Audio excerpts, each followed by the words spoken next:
večeras za događaj koji ću definitivno večno pamtiti. 18 godina, završetak srednje škole, značajan trenutak u životu. Pa mislim da smo jednako ponosni i on i ja i svi zajedno.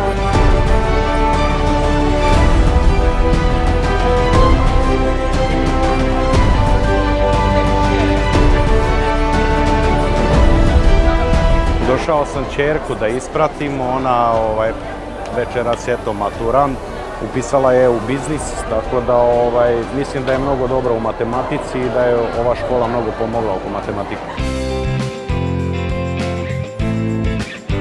Ja sam zadovoljan sa njenim školovanjem u savremenoj gimnaziji. Mislim da su oni ovu pandemiju korone koja je sve poremetila uspešno savladali. Spremala sam za ovo jako dugo, kao što možete da vidite po haljini. I bila sam jako uzbuđena, ali večeras je sva ta trema došla na svoje i evo, tu smo.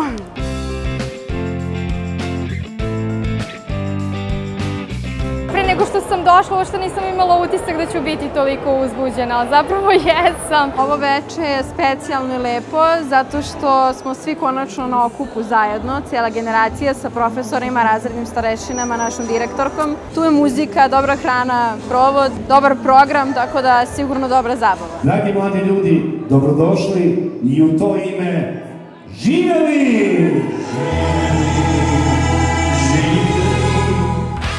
To je predivno jedno osjećanje koje se ne može opisati. Pre svega što smo svi tu celokupno, celo naše odeljenje, kao i razredni naravno, kom smo uručili poklon na jedan poseban način. Dragi naš razredni, došao je taj dan.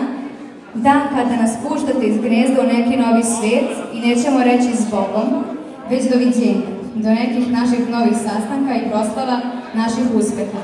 Do tada nosimo vas u srcu i mislima vaše četvrto.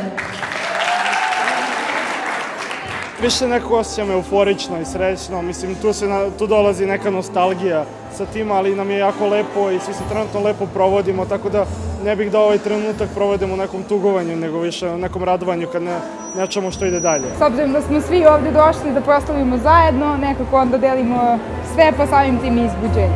Svi očekujemo se samo dobro provedemo.